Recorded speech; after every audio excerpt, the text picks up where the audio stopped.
Making headlines.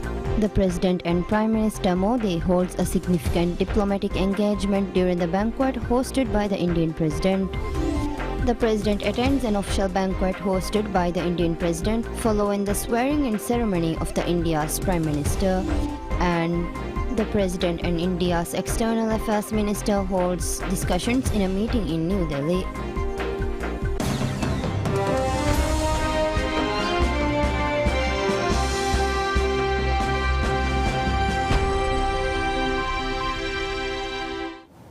Bismillahirrahmanirrahim. Assalamu alaikum. Welcome to PSMNEWS in English with me, Hafiz Abdul Sattar. And now the news in detail. President Dr. Mohammad Moiz and Indian Prime Minister Narendra Modi holds a significant diplomatic engagement during the banquet hosted by Indian President Draupadi Murmu. Media outlets in India reported that President Dr. Moiz and Indian Prime Minister were seated close and were seen engaging in conversations. President Moiz is in New Delhi, India, to attend the swearing-in ceremony of Prime Minister Narendra Modi and the Council of Ministers of the Government of India. The President attended the ceremony at the invitation of Prime Minister Modi. Prime Minister Narendra Modi is the first three-term Prime Minister to be sworn in since former Prime Minister Jawaharlal Nehru. Indian President Draupadi Murmu administered the oath of office to Prime Minister Modi during the ceremony, which was attended by thousands of dignitaries, including leaders from neighboring countries. President Dr. Mohammad Moiz attends an official banquet hosted by President of India, Draupadi Murmu, honoring the leaders of neighboring countries present for the swearing-in ceremony of Indian Prime Minister. The banquet followed the swearing-in of Prime Minister Narendra Modi and the Council of Ministers of the Government of India. During the banquet, Prime Minister Modi held a joint interaction with all attending heads of state and government. President Dr. Moiz was accompanied by Minister of Foreign Affairs Musa Zamir and Minister of Finance Dr. Mohammad Shafiq. President Dr. Moiz is visiting New Delhi at the invitation of Prime Minister Modi to attend the swearing-in ceremony. In addition to President Dr. Moiz, the leaders who attended the banquet included the President of Sri Lanka, Ranil Wickremesinghe, the Vice President of Seychelles, Ahmed Afif, the Prime Minister of Bangladesh, Sheikh Hasina, the Prime Minister of Mauritius, Pravind Kumar Jugnauth and Kobita Jugnauth, the Prime Minister of Nepal, Pushpa Kamal Dahal Prachanda, and the Prime Minister of Bhutan. Welcoming the leaders, President Murmu thanked them for accepting the invitation for the swearing-in ceremony of the new government and for joining in this celebration of democracy. She noted that their presence on this occasion is yet another testament to the centrality of India's neighborhood first policy and the Sagar vision for the Indian Ocean region. President Dr. Mohammad Moiz and India's Minister of External Affairs Dr. Subramaniam Jaishankar have held discussions in a meeting held in New Delhi. The meeting took place just hours after Dr. Jaishankar took his oath as part of the newly formed Narendra Modi-led government. On social media following the meeting, Dr. Jaishankar shared that he is delighted to call on President Dr. Mohammad Moiz and expressed hope to work together closely.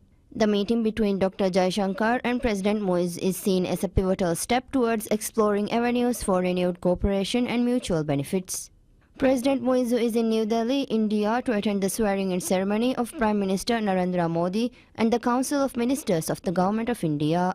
The President attended the ceremony at the invitation of Prime Minister Modi. Prime Minister Narendra Modi is the first three-time Prime Minister to be sworn in since former Prime Minister Jawaharlal Nehru. Indian President Draupadi Murmu administered the oath of office to Prime Minister Modi during the ceremony, which was attended by thousands of dignitaries, including leaders from neighboring countries. The Parliament officially approves the nominations of 3 ministers from President Dr. Mohammad Moiz's cabinet who had previously not received approval. The positions confirmed include Minister of Islamic Affairs Dr. Muhammad Shahim Ali Saeed, Minister of Housing, Land and Urban Development Dr. Ali Haider, and Attorney General A.G. Ahmad Usham. In the recent parliamentary vote, Dr. Shahim received approval from 83 members, Dr. Haider from 81 members, and A.G. Usham from 87 members.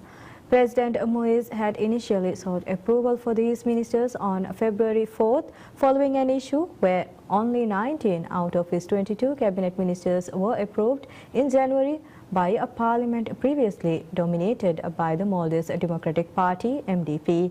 Despite the president reappointing these ministers and resubmitting their names, the approval process was delayed under the former Speaker of Parliament Ahmad Aslam due to a resolution proposed by then parliamentarian Eva Abdullah. With the commencement of the new parliamentary session, the matter was referred to the Government Oversight Committee, which subsequently recommended the ministers for approval. Committee chairperson Muhammad Ismail noted that the ministers demonstrated a proficiency in their respective fields, leading to a successful confirmation of their appointments.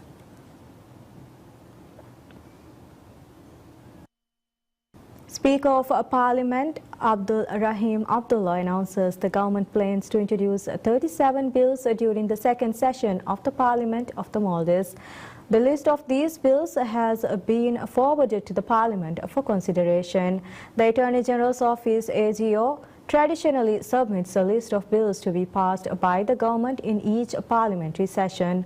For the second session, a total of 37 bills have been sent for review. Notably, 2 bills, namely the Health Service Act Amendment Bill and the Sovereign Development Fund Bill, have already been presented and discussed during the ongoing session. President Dr. Mohammad Moise has emphasized the importance of introducing over 200 bills in Parliament, including amendments to existing laws and the creation of new legislation. These initiatives aim to foster the development of the Maldives and benefit its citizens. In line with this vision, the government introduced 24 bills during the first session of the 20th Parliament earlier this year.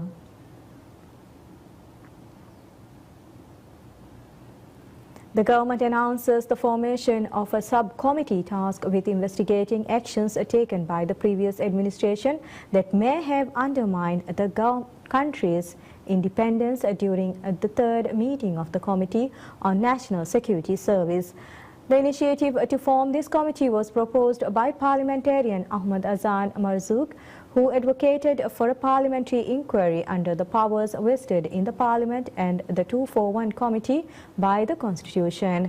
The proposed investigation focused on 3 key areas concerning actions taken by the previous administration: the hydrography agreement with India signed during the tenure of former President Abdullah Yamin Abdul Gayoom, raising concerns about its implications for the Maldives sovereignty and the level of awareness among senior officials of the Maldives National Defence Force (MNDF), the development of Uturu Tilafalu harbour, with allegations surfacing suggesting the senior MNDF officials were not adequately informed about agreements related to its development, questioning transparency and accountability, and boundary determinations with Mauritius, prompted by parliamentarian Qasim Ibrahim's proposal to investigate actions taken by the previous government concerning the delineation of boundaries between the Maldives and Mauritius, aiming to clarify boundary agreement detail and ensure adherence to national interest.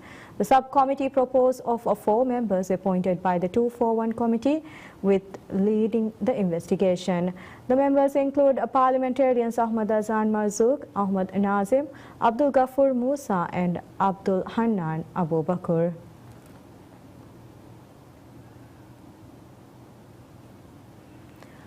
The Ministry of Higher Education, Labour and Skills Development announces that the students selected for the student loan program will be revealed on June 11th. The application process, which began on February 29th, concluded on May 2nd. Initially, the ministry offered 500 opportunities for student loans, covering studies from diploma to PhD levels. Of these, 370 slots were reserved for students pursuing new fields of study, while the remaining 130 slots were allocated for other categories. However, in a move to broaden access, President Dr. Mohammad Moise extended student loan eligibility to all qualified students, significantly increasing the number of recipients beyond the original 500 slots. A total of 1,709 students applied for loans intended for higher education, vocational training and international study opportunities. The list of eligible students will be published on the ministry's Fisheries portal, and applicants will be notified of any changes in their application status or message. Additionally, the ministry has made arrangements for non-selected applicants to review the reasons for their non-selection on the ministry's website. Any inquiries or complaints regarding the list can be submitted within a one-week window through the provided email address. Under the student loan scheme, students have the opportunity to study abroad in any country of their choice, provided their field of study aligns with the national needs list. This list includes critical sectors such as infrastructure, aviation and agriculture, as outlined in President Dr. Moises's manifesto.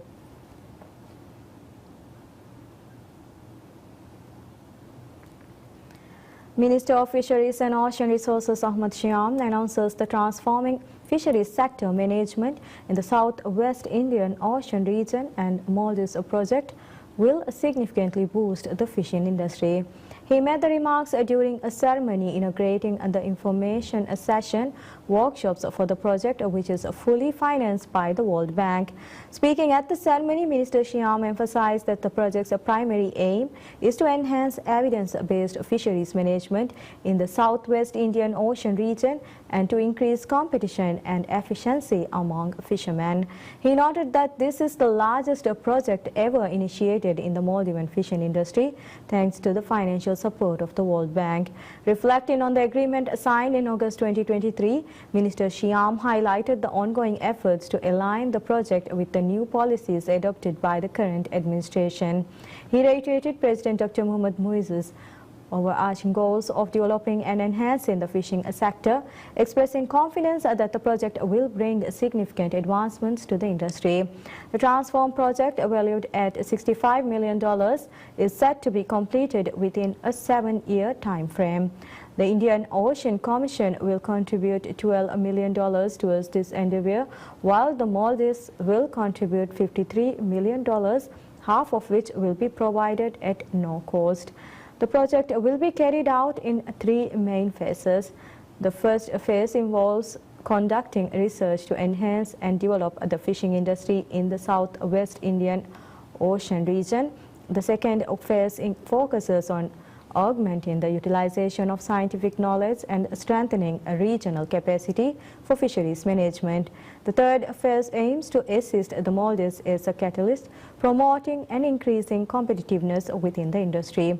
As part of this effort, matching grants will be provided as financial assistance to small and medium enterprises in the industry.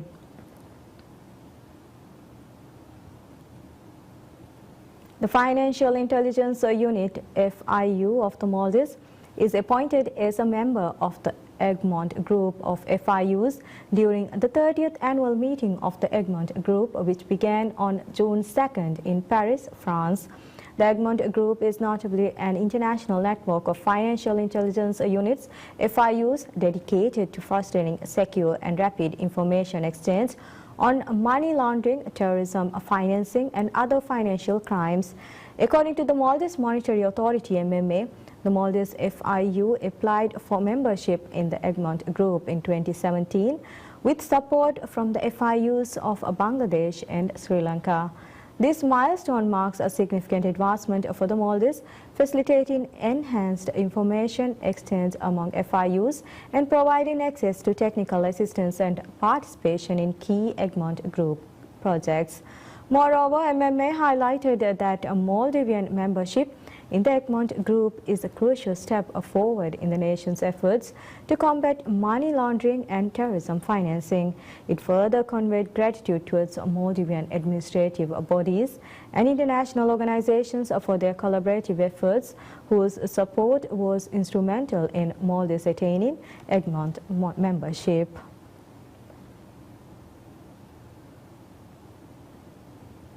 Maldives Airports Company Limited (MSCL) and the Ministry of Social and Family Development officially signed an agreement to initiate an internship program facilitating work experience and training opportunities for people with disabilities.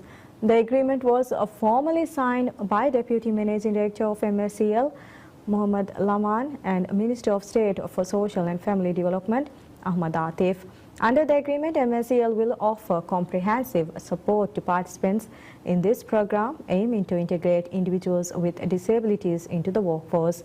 Moreover, the current administration has been actively working to create training opportunities for individuals with disabilities, enabling them to acquire a diverse set of skills and establish their identity within society. Efforts include facilitating apprenticeship program and engaging private administrative bodies in discussions to extend training opportunities. This initiative is designed to identify the interest and capabilities of these individuals, providing a foundation for employers to better understand and accommodate their needs. The Ministry of Social and Family Development also emphasized the government's focus on empowering people with disabilities to become independent.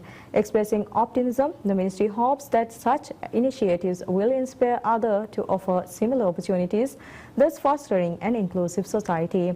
The administration has also developed special regulations to provide employment opportunities and ensure easier access for people with disabilities to various institutions, further supporting their active engagement in society.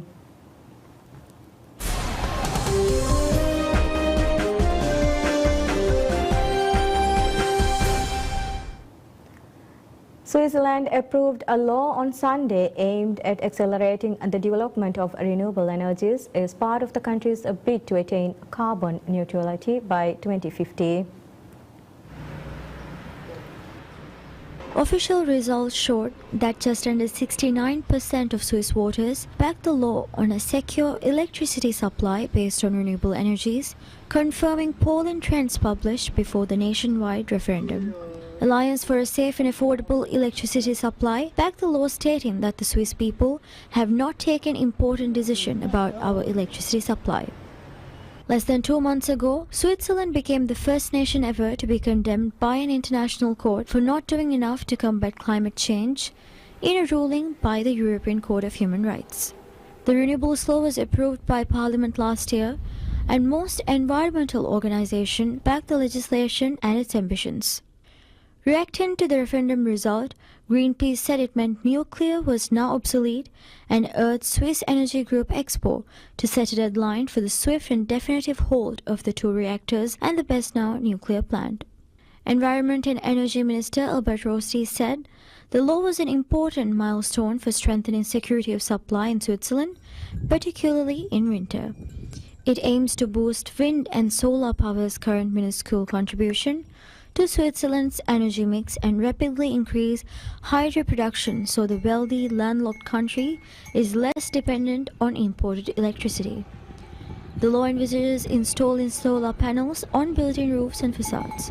It also eases planning permission for wind turbines and large solar installations. The government acknowledged that court appeals against large energy projects will probably be less likely to succeed than before. But it said projects would be examined on a case-by-case basis, and constructing large installations in biotopes of national importance and migratory bird reservations will remain banned, albeit with some exceptions. The law foresees 16 hydroelectric projects, a sector which last year represented 57% of domestic power generation. These involve building new dams or heightening existing ones. Under Switzerland's direct democracy system, citizens can trigger votes on topics by collecting 100,000 valid signatures within 18 months. Voting takes place every 3 months. There were also ballots on Sunday on 3 health-related topics, all of which were rejected. Voters threw out a proposal to keep health contributions at 10% of income and a bid to limit health costs. They also spurned an initiative tabled by opponents of measures introduced to stem the spread of COVID. Although it did not specifically mention vaccines, the proposal said people who refuse to give consent for certain medical procedures should not be penalized.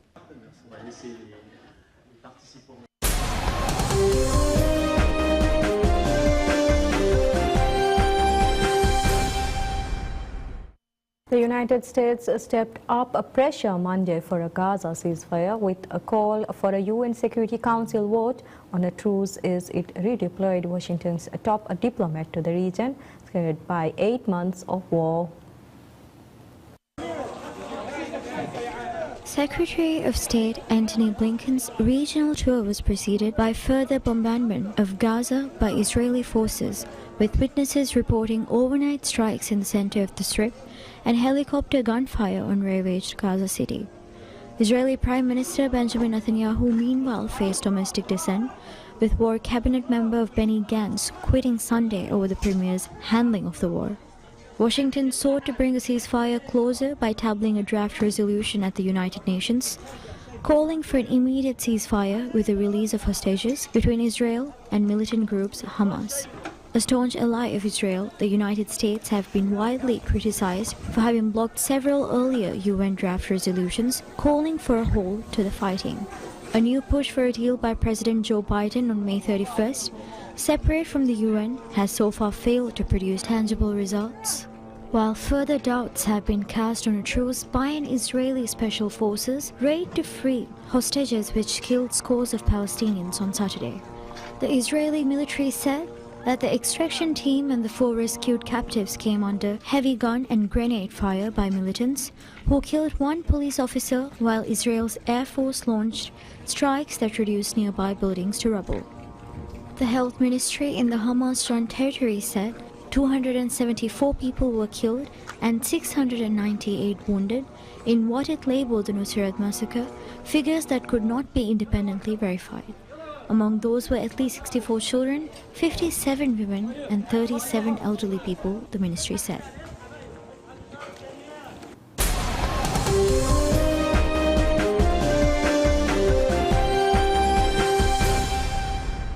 In their final warm-up friendly before Euro 2024, favourites France were held to a 0-0 draw by Canada on Sunday, although late substitute Kylian Mbappe almost stole the win.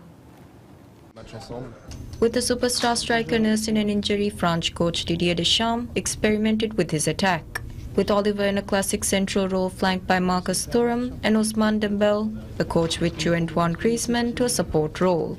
But France struggled with a motivated Canada who had lost 4-0 to the Netherlands in their last game. Oliver was provided with rear service before fluffing a 55th minute sitter delivered by Griezmann and missing another good chance moments afterwards. Mbappe came on with 20 minutes to go after missing full train in the past 2 days. France beat Luxembourg 3-0 in a friendly on Wednesday with Mbappe on the score sheet and picking up a knock. But on Sunday, Mbappe produced a flash of brilliance and almost stole the win, showing he will be needed for France's Euro opener June 17th in Dusseldorf against Austria. In a tournament that starts in Germany next Friday, France are in Group D with Netherlands, Poland and Austria.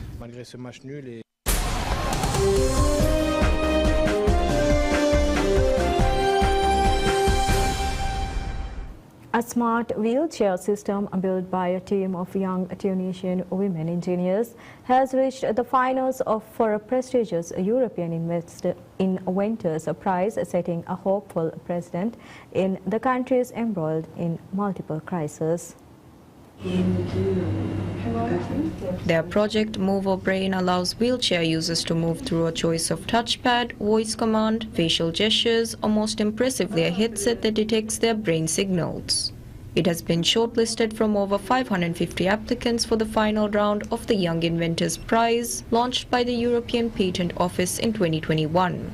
This year marks the first time a Tunisian and Arab team has reached the final stage of the international competition, the EPO said in a statement. The all-female team will compete against the other 2 finalists from the Netherlands and Ukraine for the top prize on July 9th in Malta. The inspiration for the Move or Brain app first came from co-founder Sulema bin Tamim, whose uncle was forced to use a wheelchair to move after his upper body was paralyzed. The 4 inventors met at High Institute of Medical Sciences in Tunis, where they began developing the Move or Brain prototype in 2017 before creating health tech startup G-Winner 2 years later. The team's international success comes despite Tunisia's growing economic and political turmoil in recent years and has pushed thousands of Tunisians to seek a better life in Europe through perilous overseas journeys. President Kais Saied, elected in October 2019, has launched a sweeping power grab since he sacked parliament in July 2021. The political crisis has been compounded by a biting economic meltdown, but that has not dampened the young women's spirits. Rather, co-founder Kaula bin Ahmed is hopeful that reaching the finals in the Young Inventors competition will bring the team visibility and credibility. Alongside bin Ahmed and bin Tamim, the other team members are Serena Ayari and Gofran Ayari, who are not related. The Young Inventors Prize, which rewards exceptional inventors under the age of 30, awards a prize of €20,000, a second of €10,000 and a third of €5,000. The team says being women was an advantage because they were able to take part in competitions for female engineers and receive specialized funding. More than 44% of engineers in Tunisia are women, according to the United Nations, and bin Ahmed says the country has a favorable ecosystem for startups despite its challenges. Their startup, G-Winner, will very soon deliver the first 4 wheelchairs equipped with the new technology to an organization for disabled people in eastern Tunisia. They hope for feedback to improve the product. Internationally, G-Winner is focusing on Europe and has already established a partnership with an Italian manufacturer in the short term. The inventors say that even though each smart chair costs around €2,000, they hope to ensure that technology is accessible to as many people as possible, including those in less well-off countries. And that's all we have for this hour. Thank you for watching. Wish you all a very pleasant day ahead.